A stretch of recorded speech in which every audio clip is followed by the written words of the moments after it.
Vamos allá entonces. Bueno, Bueno, pues buenos días a todos y a todas, a un nuevo episodio de Ecos de la Plataforma. Este es el segundo episodio de este espacio, que es uno de divulgación sobre el ámbito de la salud mental asturiana. Recordamos a los socios y afines de la AEN que es un espacio abierto y cualquiera que quiera proponer alguna presentación de algún material, de algún proyecto asociativo, etcétera, puede contactar con nosotros por email y hablamos sobre el asunto. Hoy tenemos aquí a Marino Pérez Álvarez. Marino es psicólogo clínico y catedrático de personalidad, evaluación y tratamientos psicológicos en la Universidad de Oviedo, autor de numerosos artículos y libros sobre el ámbito de la psicología, psiquiatría y filosofía.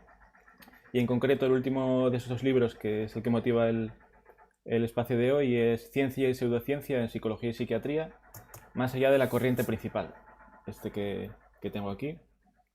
A esta presentación me gustaría añadir un toque personal. Marino fue profesor mío en la universidad hace ya unos cuantos años y para mí también un maestro y un referente intelectual. Así que gracias por estar aquí hoy, Marino, y bienvenido. sí, gracias a ti, Álvaro, por la presentación y- y por haber sido también estudiante mío. Lo pondré en el currículum en adelante. Bueno, en primer lugar, comentar que el libro es impresionante, tanto por la calidad de temas tanto por la cantidad de temas que toca, como para mí el ingenio y la precisión en cada uno de ellos. Por lo cual, pues en esta presentación no vamos a poder abordar la mayoría de ellos, pero que por lo menos sirva como estímulo para futuros lectores y para que la gente que esté en directo pueda preguntar en el chat cualquier cosa que sea de su interés. Animamos a los espectadores a que escriban en el chat, que no lo dejen para el último momento, aunque quizás no lo leamos al instante la pregunta, pues que quede ahí registrada para que la podamos ir despachando a medida que presentamos el libro. Cuando vi anunciada a primeros de años la fecha de publicación del libro, tuve la sensación de que aparecía en el momento justo, por debates que había por ahí en Twitter y demás. Y que venía a salvarnos de una especie de crisis, una crisis que en principio puede parecer que es científica, pero que no se soluciona con más ciencia, como bien señalas en el libro, ¿no? Por lo que podríamos pensar que en realidad es más bien filosófica. ¿Qué crees tú que está pasando en el campo psi, por llamarlo así, y cómo acabamos en este lío? Bueno, pues yo creo que ha habido, está habiendo pues una crisis de crecimiento debido pues eh, a un exceso empirista, ¿no? de producción de investigación de datos que lejos de ser acumulativos en el conocimiento, constituyen distintos montones. Entonces cada grupo y cada enfoque tiene su propio montón, sus propias revistas, y eso va dejando de lado pues la psicopatología como ciencia básica de la psiquiatría y de la psicología, va dejando de lado los planteamientos teóricos y filosóficos, y así se ha llegado, como ya han constatado en psiquiatría, yo cito a los autores que se refieren a esto, pues una crisis intelectual, ¿no? Que se da en la psiquiatría. Curiosamente, no sé si acaso en psiquiatría, a pesar de todo, tienen más conciencia de esta crisis que seguramente que en psicología, pues que se ha adherido, siguiendo a la psiquiatría, como la psiquiatría ha seguido a la medicina, se ha adherido a la práctica basada en la evidencia, ¿no? Y la práctica basada en la evidencia está hoy en crisis en la propia medicina, sin negar sus aportaciones, pero desde luego muy lejos de ser la última palabra, y ha dejado en el camino pues muchas otras evidencias, eh, incluyendo pues la propia práctica, los conocimientos, la prudencia y hasta el sentido común, ¿no? Entonces yo creo que hay una especie de, como tú apuntabas, de cientificitis, ¿no? Más que de ciencia, ¿no? Lo que, ¿no? Para ordenar un poco esta presentación y desarrollando esto que comentamos, vamos a seguir un poco, yo creo, la estructura del libro, que se divide en tres partes. La primera dedicada a la filosofía, a la cual no hay escape, como bien señalas. La segunda Sí, dedicada a la ciencia y la pseudociencia y el problema de la demarcación y cientificitis y demás. Y la tercera a la sí, psicoterapia. Entonces, empezando sí, por la parte primera, dedicada a la filosofía, te apoyas en primer lugar en 4 canteras filosóficas, como las llamas, que son el nuevo realismo, el materialismo filosófico, la fenomenología y el existencialismo. Dejando estas dos sí. últimas aparte, que son como más las que le dan el toque clínico, para hablar propiamente Ujú. de filosofía, parece que conjugas el materialismo filosófico y el realismo para encontrar 2 puntos de unión, que es la pluralidad de las ciencias, con sus métodos, etcétera, y la pluralidad ontológica. Hay tipos de Sí, cosas y entre ellas unas son las realidades psicológicas. ¿Qué características tienen para ti las realidades psicológicas en la ontología que planteas tú? pues, de acuerdo con una ontología pluralista, como has presentado, y relacional, ¿no? Que enfatiza la relación entre las cosas, ¿no? Una relación que en todo caso no es de todo con todo, sino de unas relaciones con unas cosas, pero no con otras. Entonces, dentro de ese contexto, un tipo de realidades son las realidades psicológicas, ¿no? Las realidades psicológicas yo las caracterizo por realidades comportamentales, ¿no? Definiendo la psicología pues, como referencia, teniendo como referencia el comportamiento y el comportamiento como una relación de un sujeto corpóreo con las cosas del mundo. No estaría aquí, estoy diciendo una cosa que es muy obvia, pero no es tan obvia si se considera que muy a menudo lo psicológico se entiende como lo mental, como algo interior, o lo psicológico como algo emanante de estructuras cerebrales, con lo cual ya no estaríamos hablando de lo mismo de lo que estoy hablando, ¿no? Entonces, lo psicológico sería lo relacional, lo comportamental de sujetos corpóreos, no de una mente o de un cerebro, con el mundo, donde forma parte del mundo, naturalmente, otros sujetos humanos y no humanos, pero particularmente humanos, por lo que nos pueda interesar en clínica, ¿no? Y esas serían un tipo de cosas dentro de una ontología pluralista que distingue 3 tipos de cosas, básicamente, ¿no? Siguiendo a Popper, por ejemplo, y desde luego siguiendo a Bueno, que sería más clarificador en esto, ¿no? Y esa ontología pluralista que destaca estas 3 grandes categorías de cosas, ¿no? Cosas físicas, cosas psicológicas, comportamentales y cosas culturales, institucionales y demás, ¿no? Esa es una ontología distinta de una ontología dualista que distinguiría únicamente la mente y el cuerpo o algo así, y de una distinta de una ontología monista, que es la que se suele asumir, supuesto entonces que todo se reduciría pues a una materia física, a fisicalismo, ¿no? Aunque dentro del monismo hay una tendencia tanto fisicalista, que todo se reduciría a física y química, como un reduccionismo también espiritualista, ¿no? Que digamos que todo es la mente, ¿no? Una especie de panmentalismo que también existe, ¿no? Frente a todo eso, es importante destacar una ontología pluralista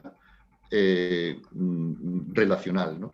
Y afortunadamente en los últimos 10 años, dentro de la filosofía, está habiendo también un cambio que es el que denominamos el nuevo realismo. Si se puede decir que en filosofía siempre hay algo nuevo, ¿no? Supuesto que no todo haya sido ya introducido por filósofos anteriores y rebatido por otros anteriores, ¿no? Pero ciertamente se está dando un movimiento que se llama el nuevo realismo, que se basa en una ontología centrada en las cosas. Es importante destacar esto porque ese nuevo realismo viene a situarse más allá, viene a demoler, a superar el posmodernismo que era y sigue siendo todavía en algunos contextos pues una filosofía pues dominante, que en realidad es idealista y es reduccionista, que reduce todo pues al lenguaje, al pensamiento, a la lingüística, como si el mundo se pudiera, digamos, cambiar y revolucionar a través del lenguaje, ¿no? Todo eso lo encontramos en relación con las problemáticas del género, con las problemáticas del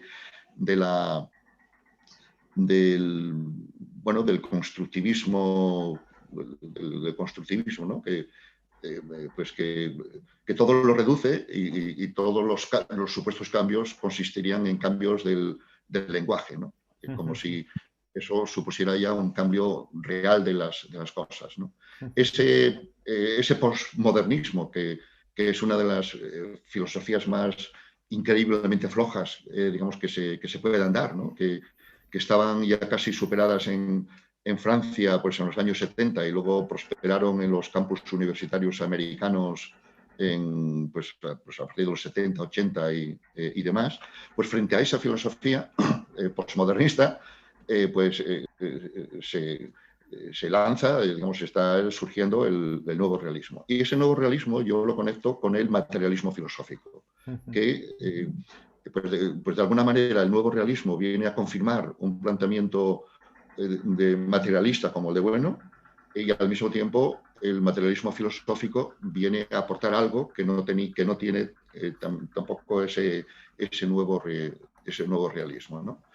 Y eso nos sitúa entonces la psicología como una cosa, una entidad, un tipo de realidades que está en medio de otras realidades.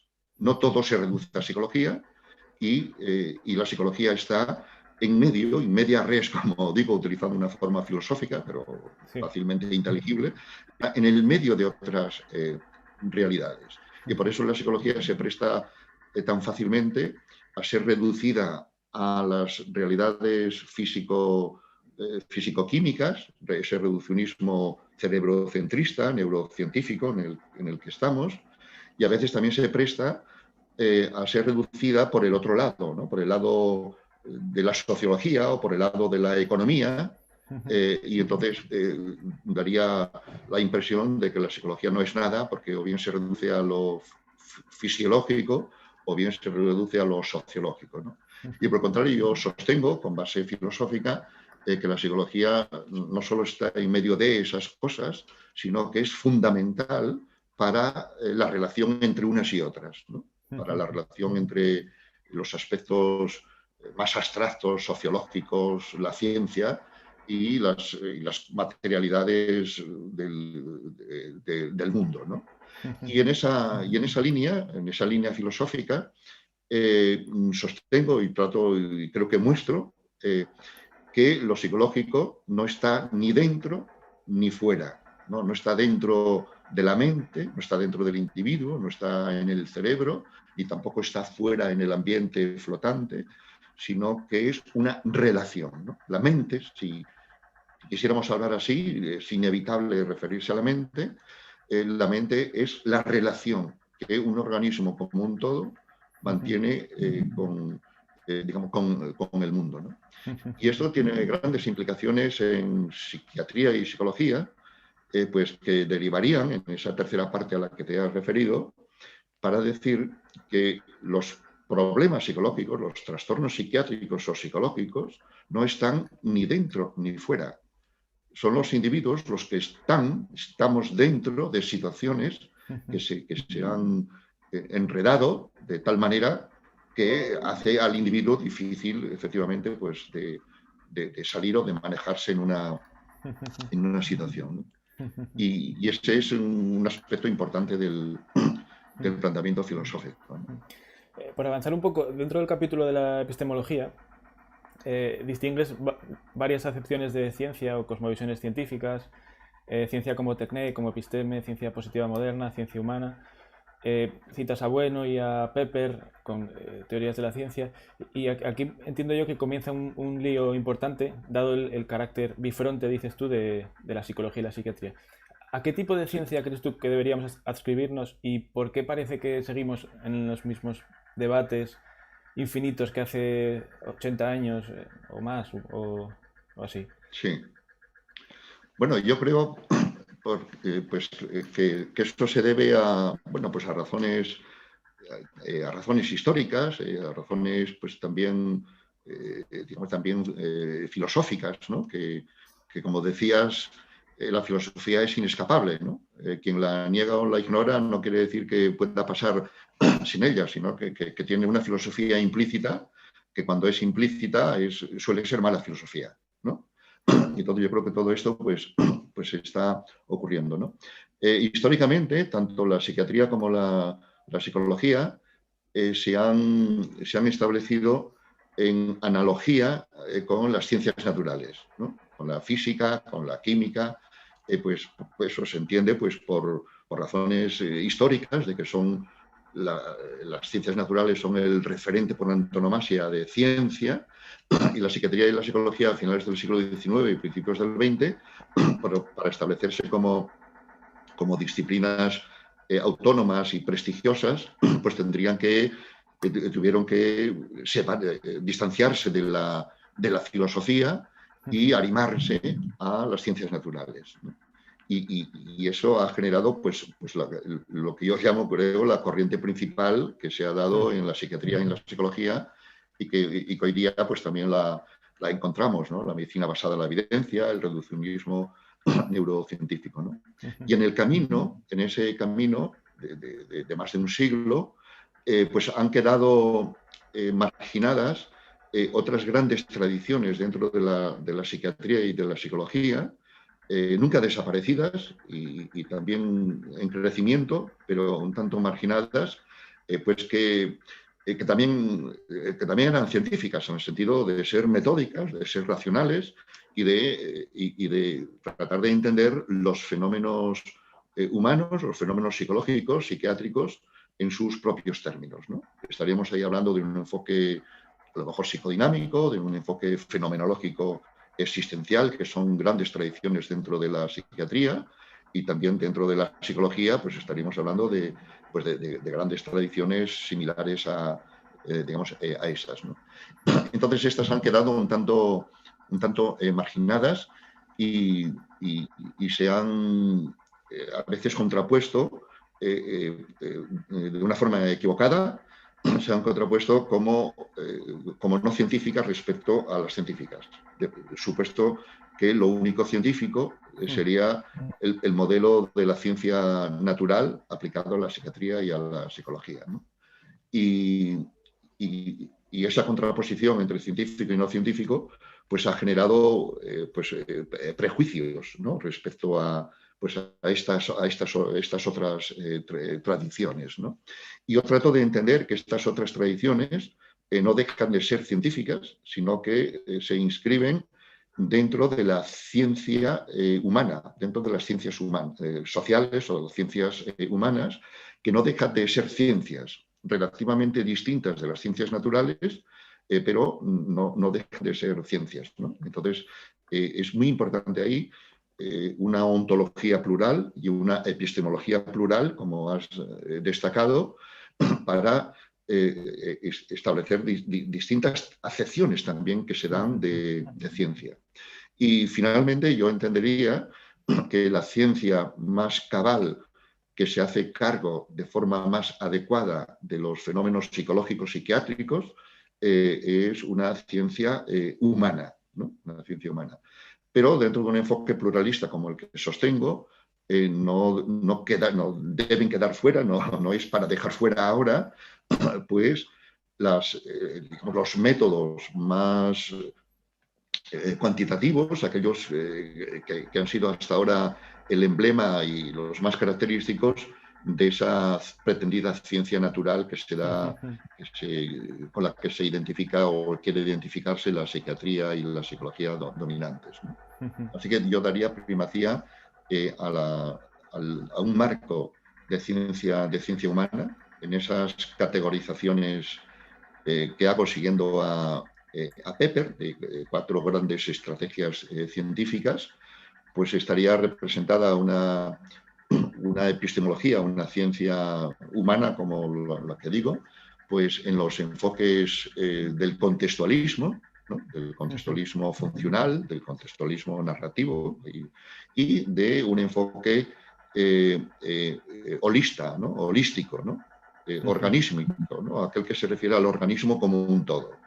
Estas dos estrategias metacientíficas serían las que más se corresponden con una concepción de ciencia humana, ciencia social, la que mejor se corresponde con los fenómenos psicológicos que estudiamos, por ejemplo, en la clínica. Mejor que un enfoque científico que llamamos formista, que sería el estadístico, y que un enfoque científico que denominamos mecanicista, que sería el que toma como modelo del funcionamiento psicológico pues la máquina. Hoy día, pues el ordenador y el procesamiento de información, ¿no?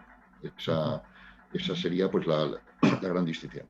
Entonces, un enfoque mecanicista y formista, formalista, estadístico, sería uno que pierde de referencia las cosas mismas con las que trabaja el clínico, que son las personas como un todo, que están ahí con sus problemas dados en la vida, mientras que esos enfoques subsumen a la persona en estructuras suprapersonales, en estadísticas, y luego se sabe mucho de las investigaciones cuantitativas, pero toman como referente un sujeto que no existe, que es el promedio.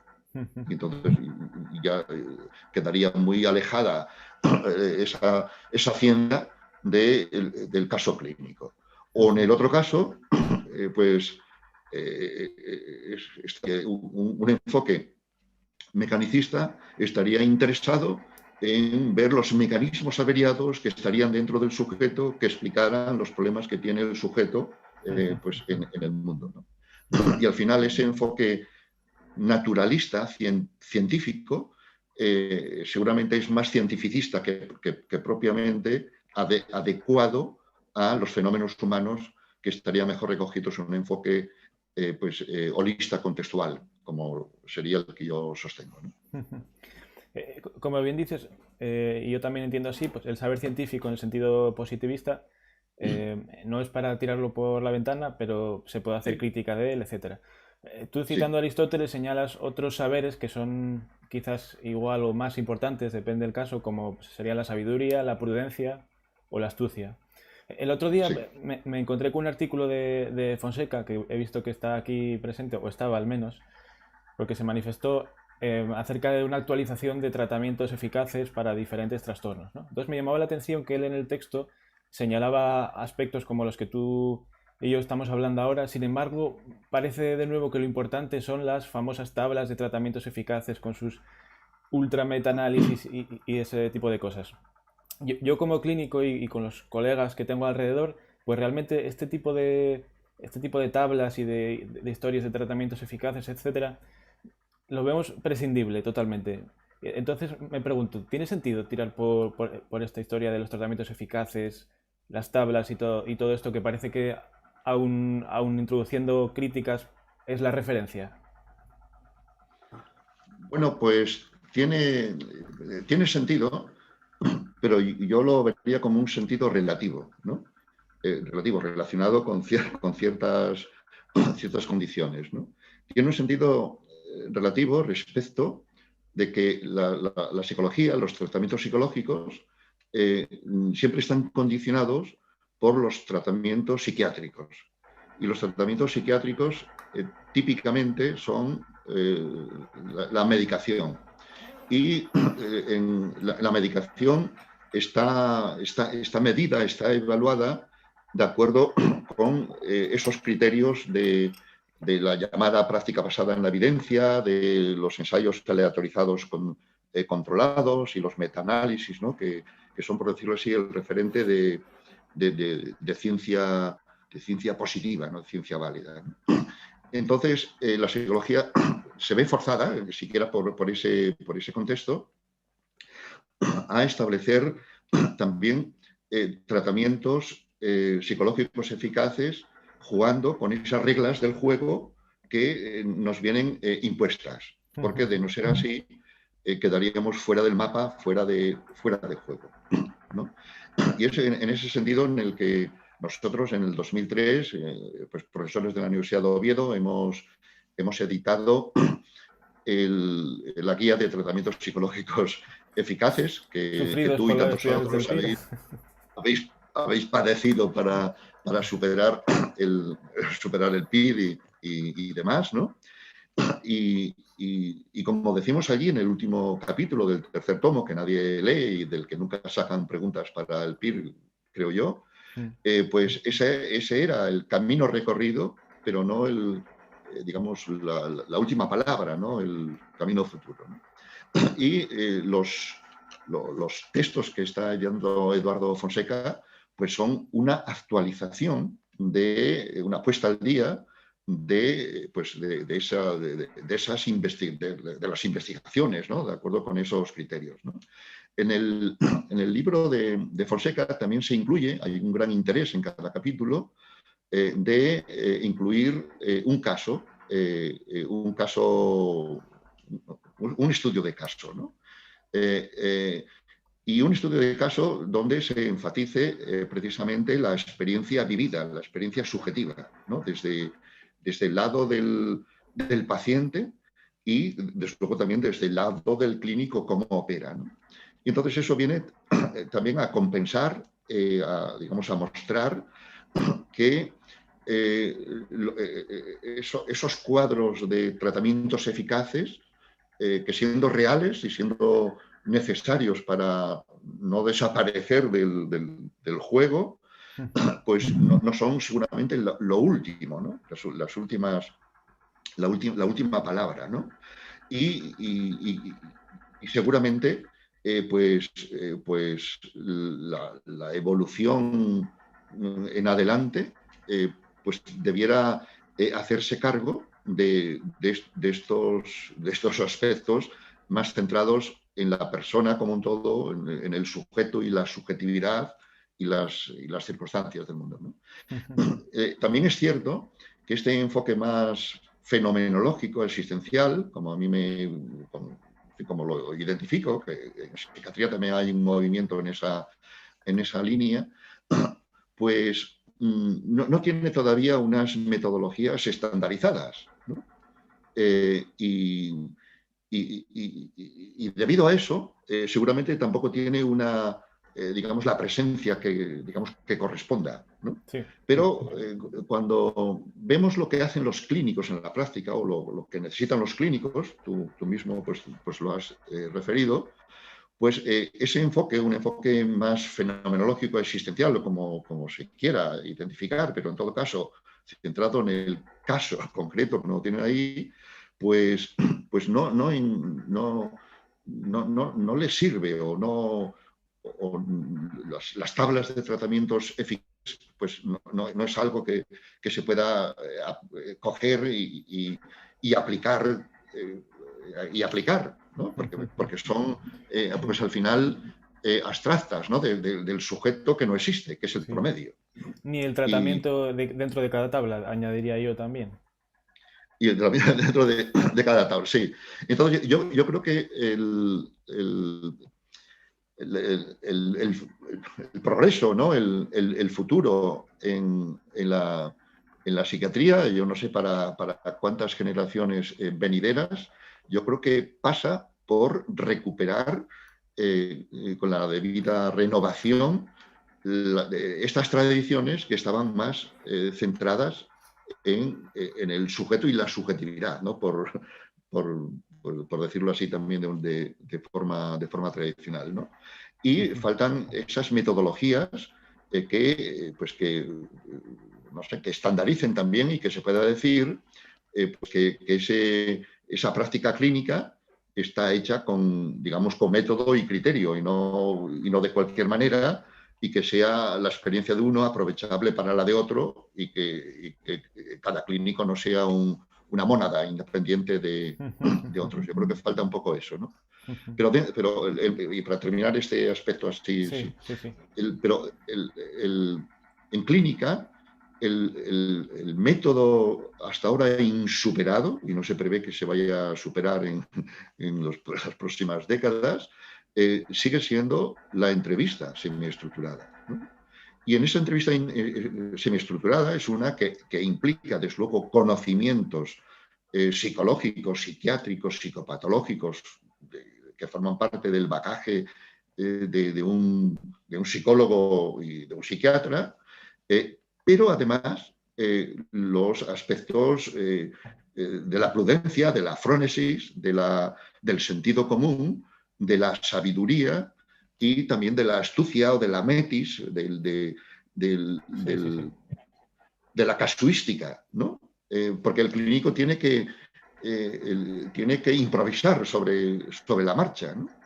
Y entonces no puede estar a expensas de qué es lo que me dice la práctica basada en la evidencia, las tablas de tal tratamiento, ¿no? Y entonces en la tarea clínica está funcionando el conocimiento científico, el que esté establecido pues, con los criterios, etcétera, y la sabiduría, la frónesis, la prudencia, digamos, las habilidades, ¿no? Las habilidades terapéuticas, ¿no? La propia evidencia basada en la práctica misma, ¿no? Y esa sería, pues algo que habría que reivindicar dentro de la práctica clínica, ¿no? O sea, y la entrevista, pues es el instrumento ahora mismo, hoy por hoy, insuperable, ¿no? Y la entrevista semiestructurada no es meramente un procedimiento de evaluación y diagnóstico, sino que incorpora también el tratamiento, ¿no? A veces se ha dado una separación por influencia médica, una separación entre evaluación, diagnóstico y tratamiento, pero sabemos que eso no se corresponde con la realidad clínica, ¿no? La propia práctica clínica, el propio curso de una intervención terapéutica te puede llevar a aspectos, a conocimientos del problema que te hagan reevaluar lo que estaba ocurriendo. Y cuando estás evaluando al principio lo que le pasa a la persona, no dejas de estar interviniendo. Eso lo sabemos los clínicos, ¿no? Y sin embargo se ha hecho una separación como si primero pues hubiera un diagnóstico que tuviera que establecerse y el paciente esperara a que nosotros intervengamos. Eso no existe, ¿no? Y eso yo creo que altera pues la realidad de las cosas y lo que da de sí la propia práctica, ¿no? Uno se entera del diagnóstico meses después o nunca. Sí. Digo, nunca. Comentan en el chat, bueno, Eduardo Foseca, que está de acuerdo con lo que dices bueno, insiste en aspectos que tú señalas ahora, como el tema de que en el texto también se habla del consultante, de otros procesos, además de las tablas, ¿no? Que no es lo único. Y me va a matar Juan García Aro porque queda una pregunta aquí atrás acerca de la ontología que no la veía antes, que dice si el nuevo realismo sería una especie de volver a las cosas mismas de Husserl.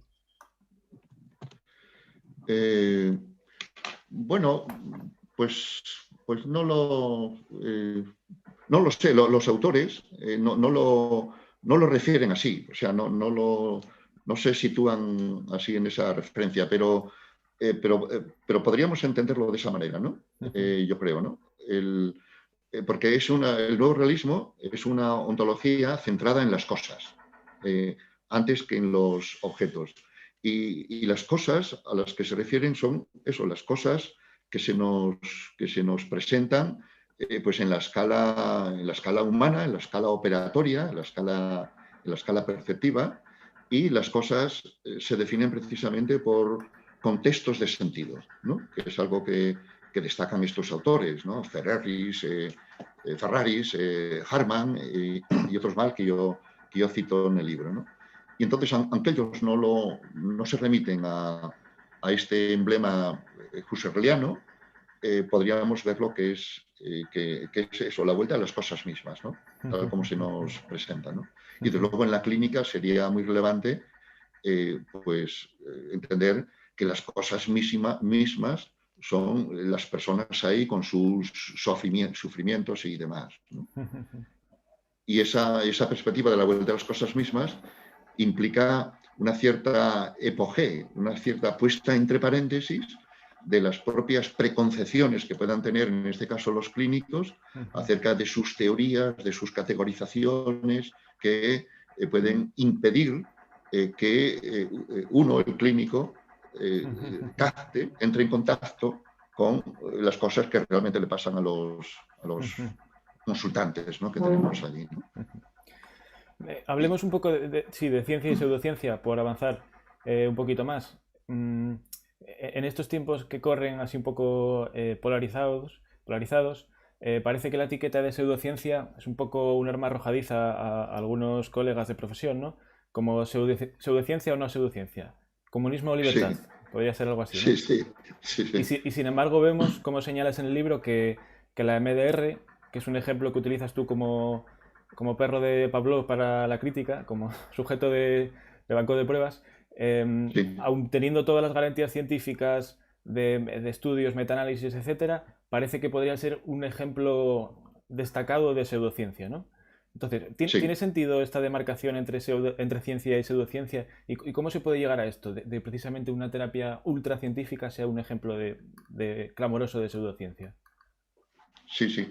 Bueno, pues es una cuestión que si uno indaga, yo me he tropezado con esto cuando creía que me iba a encontrar otras cosas, y me he tropezado con la dificultad, si es que no la imposibilidad misma, de establecer una demarcación entre ciencia y pseudociencia, ¿no? Por extraño que esto nos parezca, ¿no?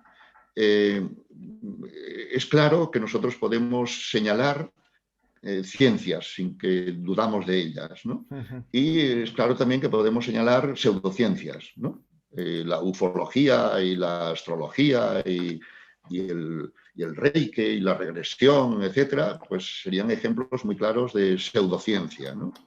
Y desde luego la física, la química y la biología y la biología evolutiva, pues es ejemplos de ciencia. Y el creacionismo y el diseño inteligente, ejemplos de pseudociencia, ¿no? Entonces podemos señalar más fácilmente que luego decir que es ciencia y pseudociencia, ¿no? No es fácil, yo me tropecé con esto, ¿no? Estudiando autores que se dedican precisamente a ello, ¿no? Pues que no es tan fácil establecer qué es ciencia, ¿no? Qué es ciencia, aunque podamos señalar ejemplos claros de ciencia. Y en la misma línea es difícil establecer qué es pseudociencia también, ¿no? Pseudociencia. Entonces hay una serie de criterios, una lista de criterios de Lilienfeld, por ejemplo, muy usados en psicología clínica, donde esos criterios son más dimensionales que tasativos, ¿no? que pudieran establecerse con nitidez, ¿no? Yo me encontré con esa dificultad. Esa dificultad es la que está hoy día también asumida dentro de la filosofía de la ciencia, ¿no? E incluso se ha dejado un tanto de lado el problema de la demarcación por la noción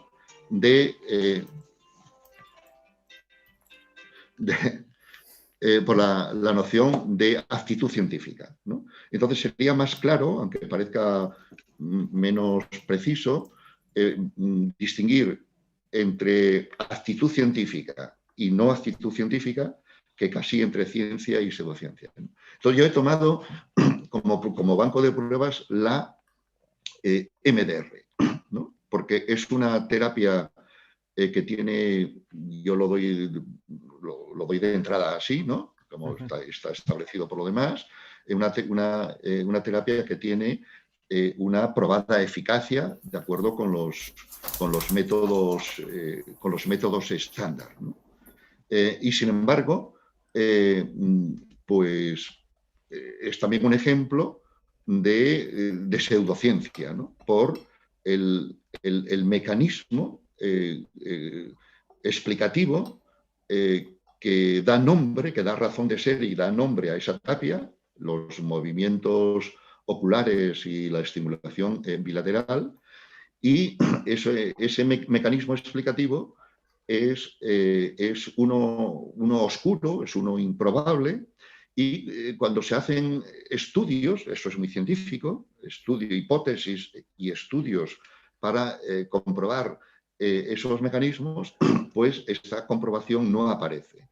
Y en los investigadores en esa línea, pues muy fácilmente están cambiando de hipótesis, haciendo hipótesis ad hoc, y creando una especie de investigación que podríamos tengo que eliminar esto.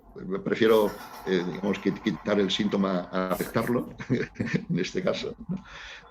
Pues el problema pseudocientífico de la MDR estaría en el mecanismo explicativo que supuestamente daría sentido a lo que, digamos, a lo que hacen, ¿no? Esa sería la gran, digamos, el gran problema, ¿no?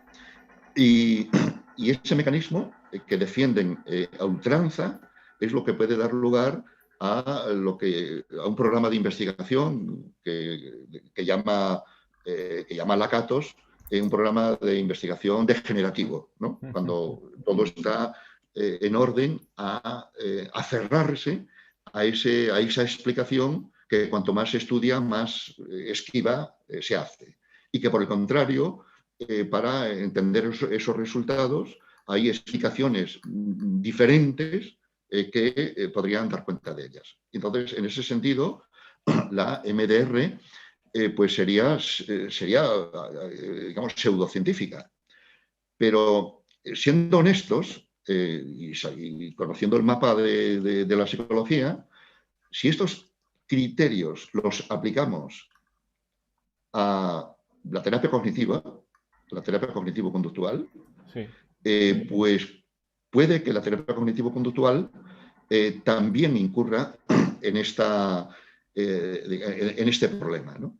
Que la explicación en base a cambios cognitivos de las emociones y de los comportamientos tampoco está sostenida. Y casi más bien la evidencia pues contradice eso, ¿no?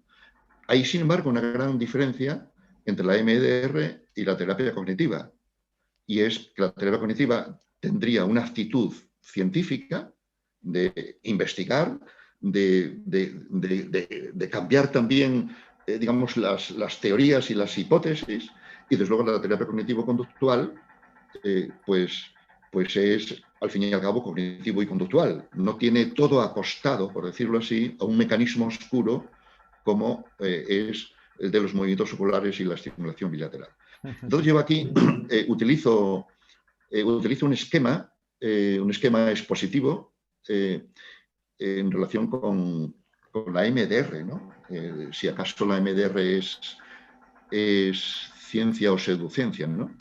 El esquema expositivo de el cartero siempre llama dos veces, ¿no? El cartero siempre llama dos veces o tres veces, ¿no? Entonces, utilizando estos criterios estándar de mecanismo explicativo, pues efectivamente la MDR sería pseudocientífica. ¿Por qué?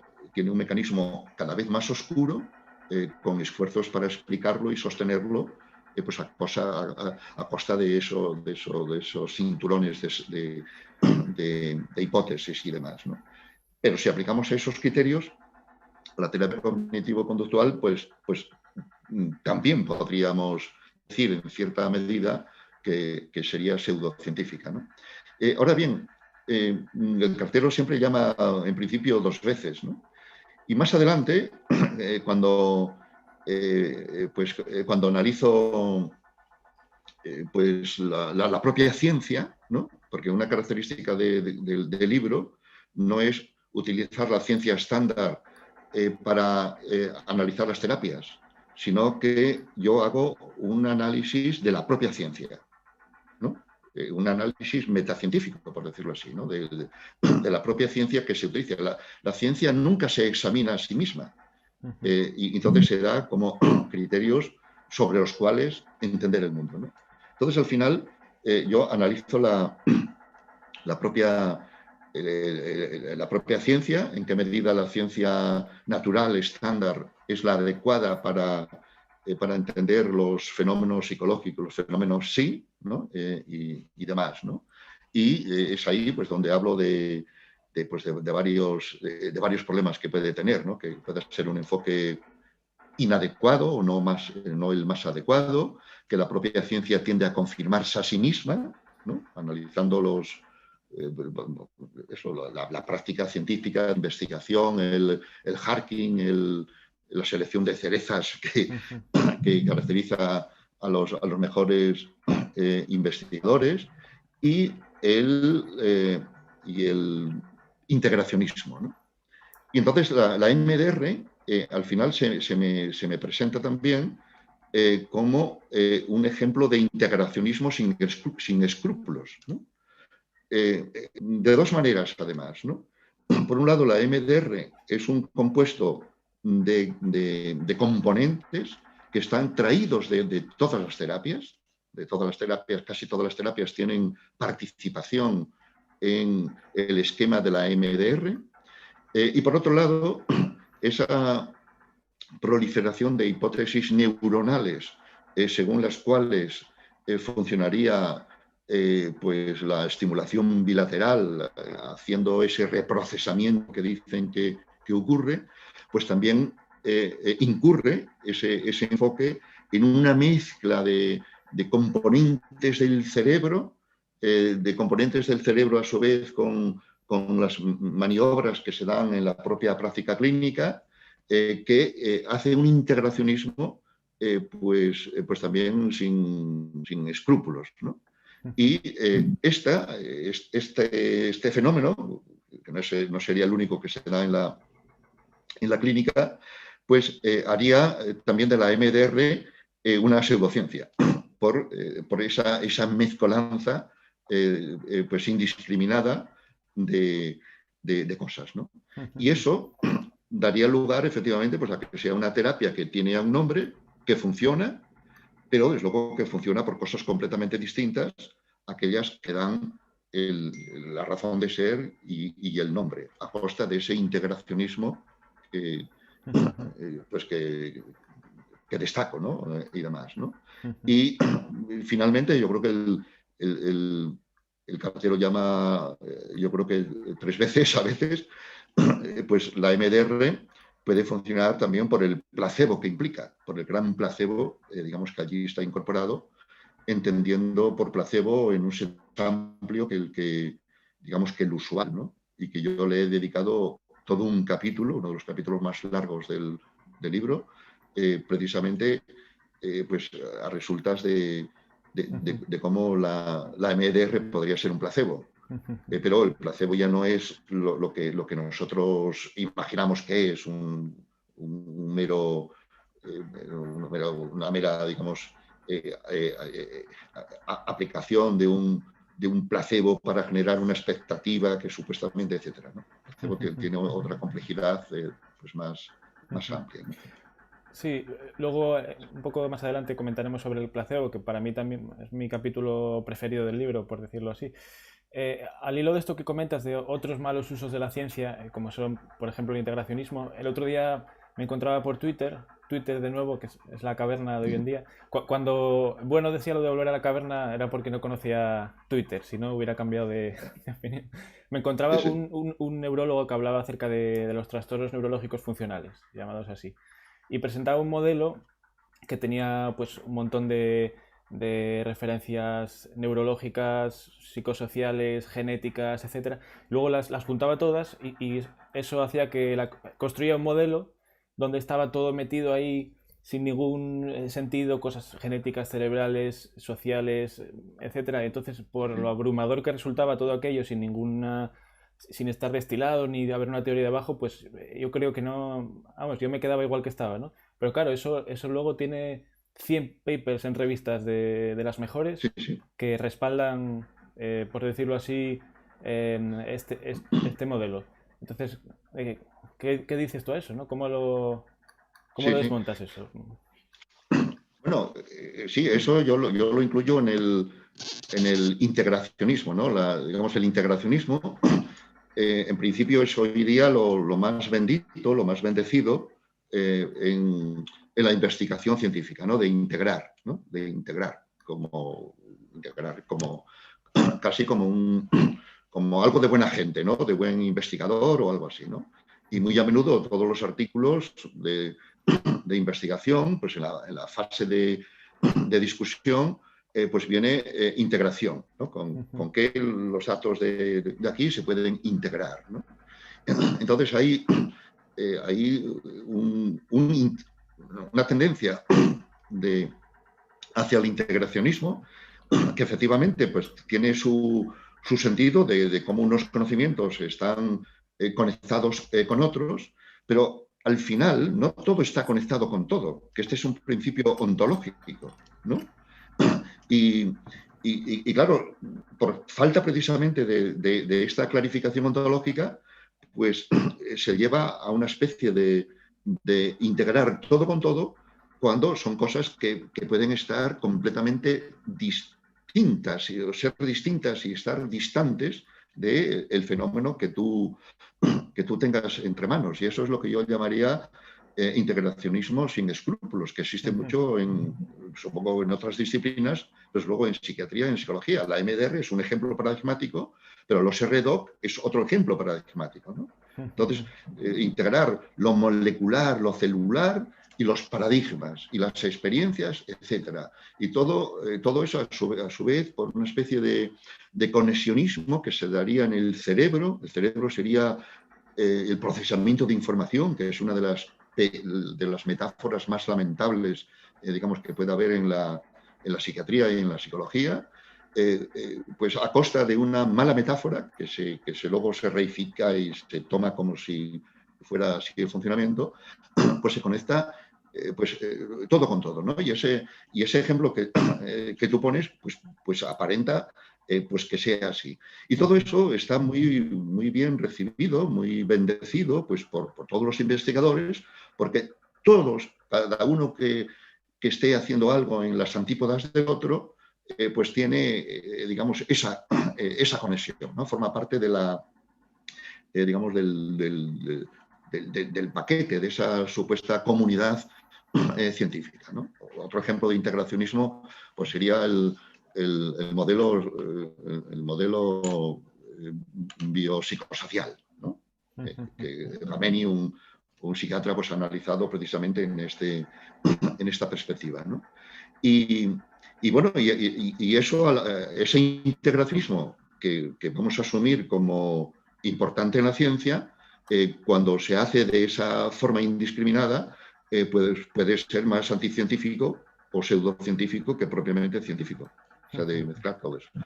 Muy a menudo estas integraciones se suelen explicar por la complejidad de los fenómenos, ¿no? Todos los fenómenos son complejos. Bueno, decir esto, pues, no es, no es, no es decir nada en realidad, o es decir algo obvio, si acaso, ¿no? Es ya casi un mantra, ¿no? Que tal fenómeno es un fenómeno complejo, ¿no? Bueno, complejo pues quiere decir que muchas cosas están implicadas y sobre todo complejo muy a menudo quiere decir que no se sabe mucho acerca de ese fenómeno, ¿no? Y a costa de que los fenómenos digamos, son complejos, pues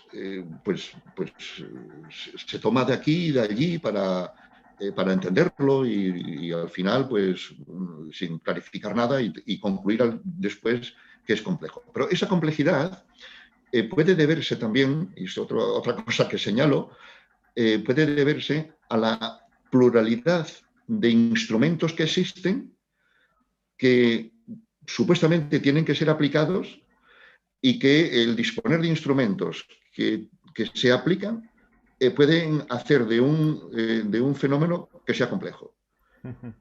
Pero la complejidad puede deberse a los instrumentos que se supone que hay que aplicar. Típicamente las neuroimágenes, ¿no? Entonces, hoy día, cualquier cosa que se esté estudiando es susceptible de ser analizada en términos de las zonas cerebrales en las que las neuronas estarían implicadas. Y eso puede medirse con neuroimágenes, ¿no? Entonces, las neuroimágenes siempre serían aplicables a cualquier fenómeno que tú estudiaras, ¿no? Y entonces el cerebro estaría implicado, etcétera, etcétera. Pero las neuroimágenes en relación con determinados fenómenos puede ser enteramente espurio, alejado, irrelevante, acaso secundario y consecuente al propio fenómeno y no a la supuesta causa.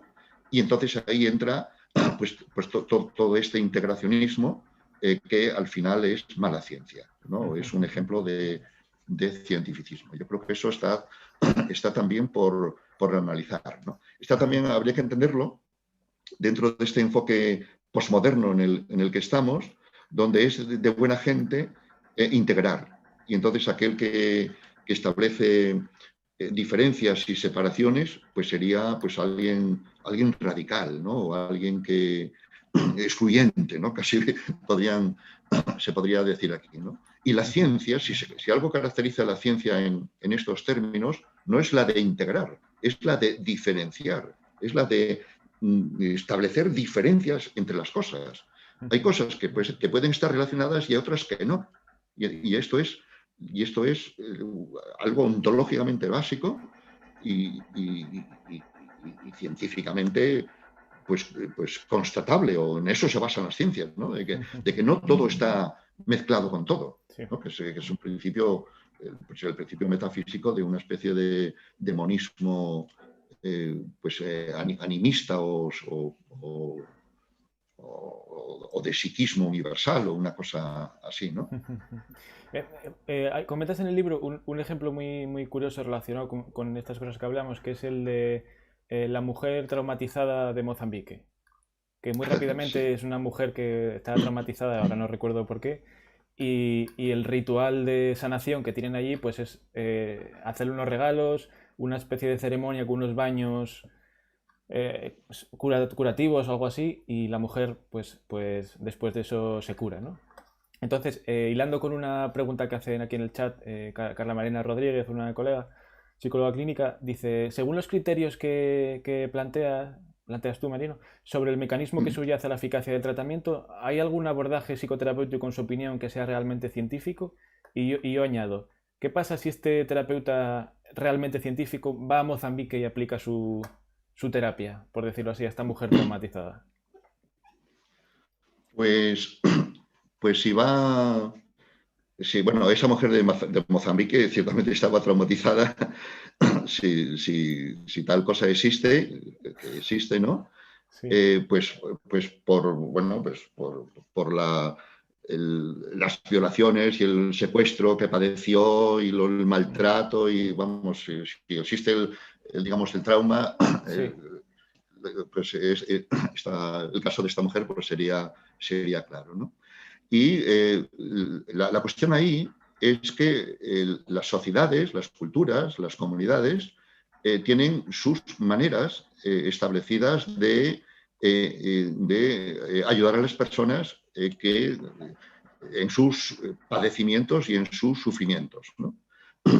Y lo que hicieron con esta persona en ese ceremonial, en ese ritual que yo describo, pues es un ritual de reintegración, de reconocimiento, de ayuda y de reintegración de esa persona en la propia comunidad de la que formaba parte, donde otras mujeres le ayudan, van haciendo una preparación, un tipo no sé cómo diríamos, de intervención, ¿no? Sería muy extemporáneo decir aquí, ¿no? De prácticas, ¿no? De metáforas performativas, para decirlo así en culto, ¿no? De acciones como la de bañarse, de bañarla, y que funcionan, yo creo que como metáforas realizativas que están limpiando algo anterior para presentar a esa persona en una nueva posición, en la reintegración a la comunidad, y cómo le da la entrada, la bienvenida, la comunidad a esa persona que ha estado, digamos, fuera por todo esto, ¿no? Y se entiende que efectivamente pues, se ha ayudado de esa manera que a nosotros, con ojos occidentales, si aplicáramos esos criterios de científico antiguo, vamos, pues nos parecería algo lo menos científico o algo así, pero que tiene su sentido en ese contexto, ¿no? Y yo traigo ese ejemplo ahí para entender precisamente la MDR, para darle otra vuelta a la MDR, ¿no? Entonces, la MDR es de las terapias psicológicas, por cierto, que mejor responde a un ritual, ¿no? Que tiene 8 pasos y que tiene cantidad de metáforas que no se presentan como metáforas, pero que pueden funcionar como metáforas, entre ellas el reprocesamiento y demás, ¿no? Entonces, me sirve a mí esa metáfora que nos resulta lejana para pensar desde lejos aspectos tan cercanos que los que practican la MDR y los que asisten a ella no perciben y que nosotros a lo mejor ni siquiera percibimos en la MDR en la medida que estamos instalados en las prácticas técnico-científicas en las que nos movemos.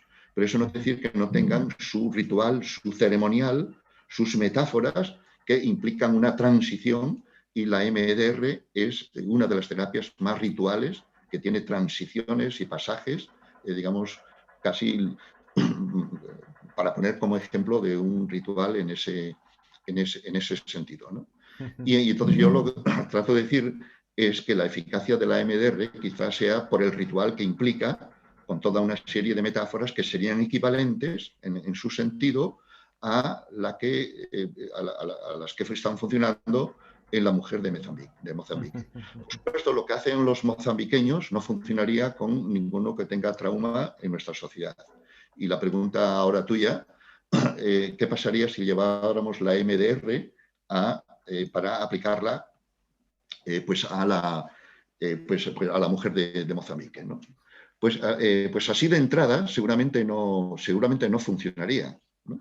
No funcionaría, sería enteramente extraño, entre otras cosas porque la MDR es individualista, se centra en el individuo y supuestamente sitúa dentro del individuo, en alguna parte del cerebro, que no se sabe todavía cuál es, una especie de memoria atascada, de recuerdo no procesado, que ahora mediante unos movimientos y unas estrategias se reprocesa, se moviliza. Sería muy difícil de entender para alguien que forma parte de una comunidad como sería esa mujer, ¿no?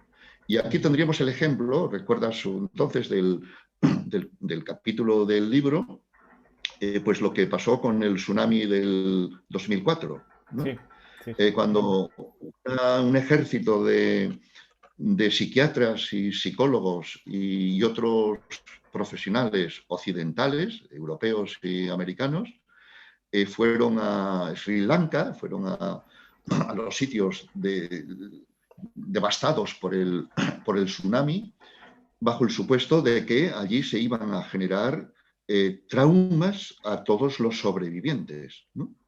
Bueno, un laboratorio, Pfizer, en Bangkok, estableció una plataforma, ¿no? Una sede para proveer, se entiende, medicamentos en previsión de los traumas que se iban a observar, ¿no? Se había vaticinado que el 70% de los...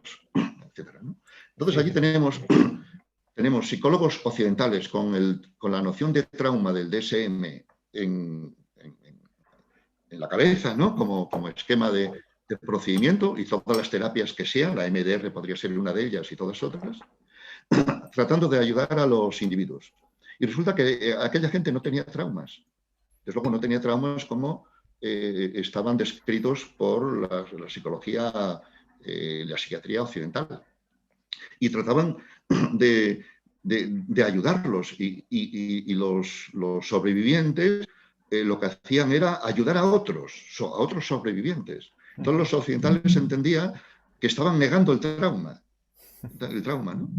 Y al final, efectivamente, no fueron de ninguna ayuda, no fueron de ninguna ayuda, porque no tenían el trauma que estaba descrito, ¿no? Y la prensa local, pues, se refirió al segundo tsunami que habían padecido aquella gente, referido a los occidentales que fueron allí digamos, a ayudarles, ¿no? Esa es la cuestión. Entonces, no es que no tuvieran problema o no necesitaran ayudas, sino que esas ayudas estaban suplidas por los propios contextos pues, comunitarios y demás, ¿no? Y así fue. ¿Y qué pasaría si se llevara la MDR? Yo he leído casos de aplicar la MDR a traumas de post-tsunami, ¿no? Bueno, si una terapia como la MDR se lleva a otros lugares del mundo, como se está llevando, está propagada en todos los lugares del mundo, en África, en Asia, en todos los sitios, instala allí sus reales, ¿no? Instala allí su procedimiento, su lógica, su sistema de explicación, los 8 pasos, etcétera, pues puede, y desde luego hay casos que se refieren que aplicando la MDR en esos sitios, a esas personas traumatizadas, pues que les ayuda, ¿no? Yo no digo que les ayude. O sea, estamos hablando de casos que pues, se refieren como beneficiados por eso, ¿no?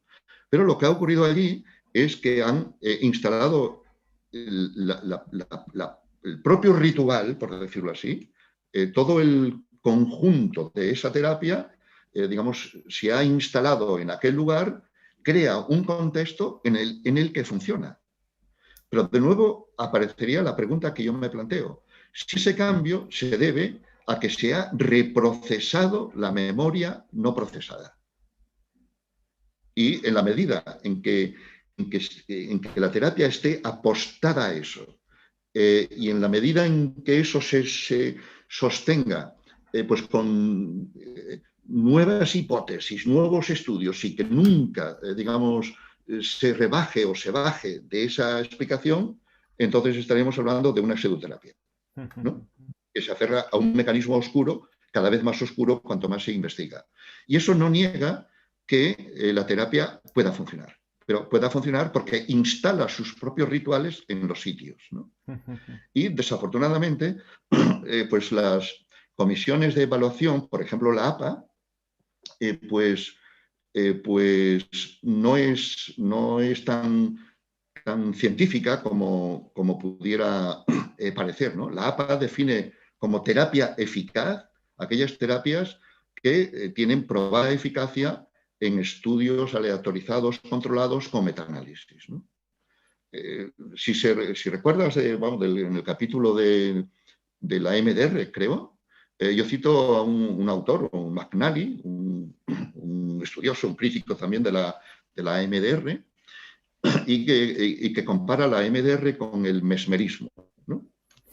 Y efectivamente, pues el mesmerismo en el siglo XVIII, pues era un fenómeno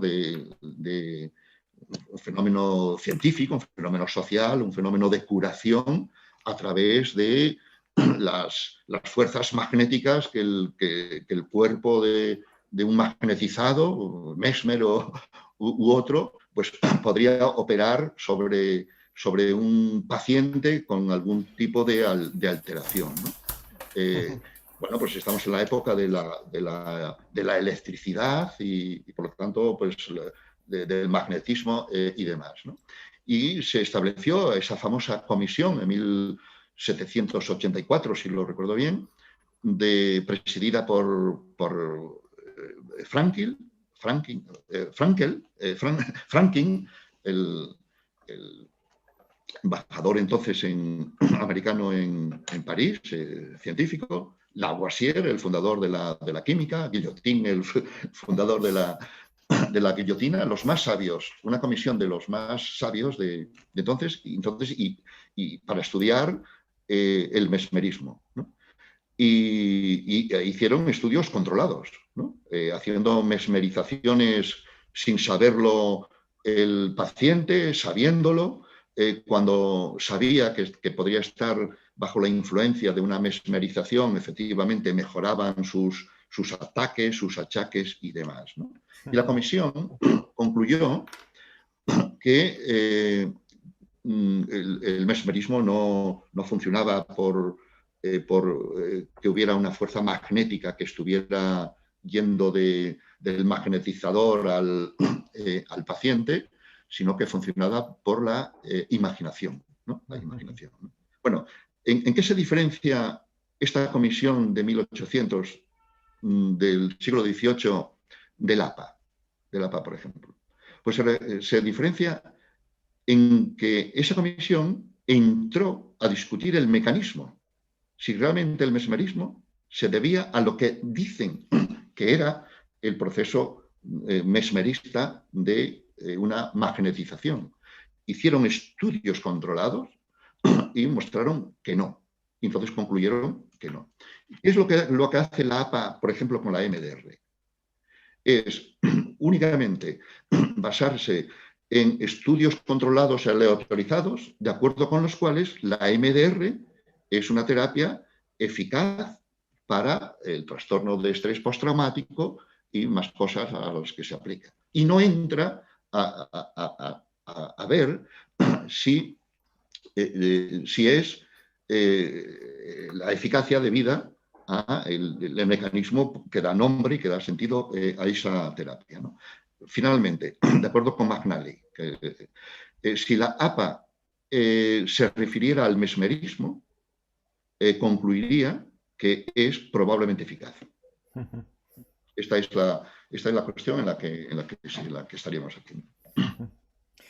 Estamos cerca de agotar el tiempo por lo interesante de estos temas, pero bueno, quedan un montón por tocar, muy apasionantes, y esperemos a que la gente se anime a comprar el libro y poder leerlos.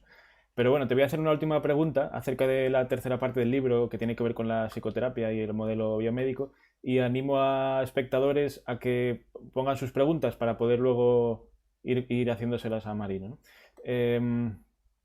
Como señalas en el capítulo, en el apartado 3 del libro, la psiquiatría mainstream está en crisis ya desde hace mucho, ¿no? Crisis tanto ontológica por las categorías de las enfermedades mentales y las clasificaciones diagnósticas derivadas, como en lo que tiene que ver con el tratamiento farmacológico. Sin embargo, el modelo biomédico, pues sabemos de sobra que es el imperante, ¿no? Yo te quería preguntar si es viable derrocar este modelo biomédico, o sería mejor intentar reintroducir la subjetividad en él. Y otra, la segunda pregunta a esta cuestión, como también dices en el libro, la gente se interpreta a sí misma en términos culturales de la época en cuestión. Entonces, ¿cómo hacer con todas estas personas que se interpretan a sí mismas en términos biomédicos, con lo cual la racional de la medicación, etcétera, es la que está más en consonancia con la manera de interpretarse a sí mismos? Sí. Bueno, pues nada, muy rápidamente, ¿no? Yo creo que hay que pensar más allá del propio modelo biomédico, ¿no? No sé si algún día se podrá o es buena cosa que ocurra, ¿no? Derrocarlo, por decirlo así, ¿no? O sea, que dejara de ser el mainstream, ¿no? La corriente principal, ¿no? Yo estaría más bien, más que por derrocar, de acuerdo con mi posición pluralista, pues sería la de desde luego tratar de que dejara de ser la corriente principal, el modo de pensar estándar cuando no se piensa, ¿no? O sea, cuando no se piensa en psicología, por ejemplo, o en psiquiatría, el modelo biomédico piensa por uno, ¿no? Y ese es el esquema, digamos, en el que se está. Y entonces sería cuestión digamos, de repensar y de confrontarlo e introducir otras maneras de pensar, digamos, que existen, ¿no? Pues un enfoque holista contextual en el sentido pues, que he apuntado, que por supuesto existen en psiquiatría y en psicología, y es justamente pues una un debate que hay tanto en la psiquiatría como en la psicología, justamente eso, ¿no? Es debatir precisamente pues, contra el modelo hegemónico que por definición pues domina el campo, ¿no? En términos institucionales, en términos de poder, pero también en términos de pensamiento, ¿no? Que cuando no piensas, ese modelo piensa por ti. Entonces, introducir en ese modelo un enfoque subjetivista, pues yo no lo veo un tanto perdido de entrada, ¿no? Porque quedaría de nuevo espetado, o sea, digamos, subordinado, muy fácilmente incurriría en una especie de integracionismo, ¿no? Entonces, depende cómo se haga el integracionismo. Yo el integracionismo lo haría a la inversa. Yo tomaría un enfoque fenomenológico existencial como el modelo de entrada y dentro del cual integrar el cuerpo. El cuerpo ya está, por definición, integrado. Cuando estamos hablando de un sujeto, es un sujeto corpóreo. Y los aspectos corpóreos, neuronales, cerebrales, genómicos, incorporarlos dentro del modelo holista contextual. Sería más bien al revés, donde se daría primacía al sujeto y a la subjetividad, y a partir de ahí los distintos aspectos neurobiológicos que importe, digamos, tomar en consideración, ¿no? Y ese sería, digamos, digamos, el énfasis que yo daría, ¿no? Y eso implica, y retoma la segunda cuestión que has planteado, y es que efectivamente la gente, por diversas razones, ¿no? Fáciles de entender, pero en todo caso pues el modo de pensar de la gente, ya no de los especialistas, de los científicos, etcétera, es en términos de modelo de enfermedad. El médico, el hospital, la salud, las enfermedades que todos tenemos, que conocemos a alguien que tiene, es el modelo que nosotros tenemos para otro tipo de dolencias o padecimientos que serían pues, los que conciernen a la psiquiatría y la psicología, que se analogan como modelos de enfermedad, ¿no? Y desde luego ese modelo ha sido interesadamente propagado e inculcado, y entonces es la manera de pensar la gente, ¿no? Digamos, en esas estamos. Se entiende que eso sea así. Y es una mala concepción, no es la mejor concepción, desde luego no es la única, y en mi opinión no es la mejor concepción acerca de los problemas que, digamos, que tiene la gente, ¿no? Y ahí, pues, de nuevo estamos en este debate, en esta disputa, en el poder institucional, etcétera, ¿no? Es un problema con el que se encuentran los psicólogos en particular, y también muchos psiquiatras que no son afectos, ¿no? del modelo biomédico, pues con la gente, ¿no? Que la gente pues tiene ya a lo mejor inculcado un modelo de enfermedad cuando en la concepción del clínico pues estaría a entender su problema pues digamos de otra manera, y la ayuda que le proporcionaría iría por otro lado, ¿no? Aquí estaríamos pidiendo pues un cambio también educativo, digamos, de nuevo, pues la crítica, libros como este, entiendo pues que puedan contribuir pues a repensar, ¿no? sobre lo dado, ¿no? Y desde luego, pues bueno, otras racionales serían posibles. Yo recuerdo, yo vengo ya desde la época de 1970 y 80, cuando había ya entonces, o empezó entonces, el boom por estudiar psicología, y todos los que estudiábamos psicología teníamos una concepción ambientalista, cultural, de cambiar el mundo, de entender que los problemas psicológicos, psiquiátricos, eran debidos a las condiciones de la sociedad, de la sociedad burguesa, de las contradicciones de la familia, y entender que los problemas eran problemas sociales que operaban en el individuo. Y todo eso se ha perdido a partir de la década de 1990, la década del cerebro, y hoy día. Y entonces hoy día todo se sitúa como problema del cerebro dentro del individuo. Bueno, eso no se debe a conocimientos científicos que nos obligaran a pensar así, sino al Zeitgeist, ¿no? Al espíritu de los tiempos.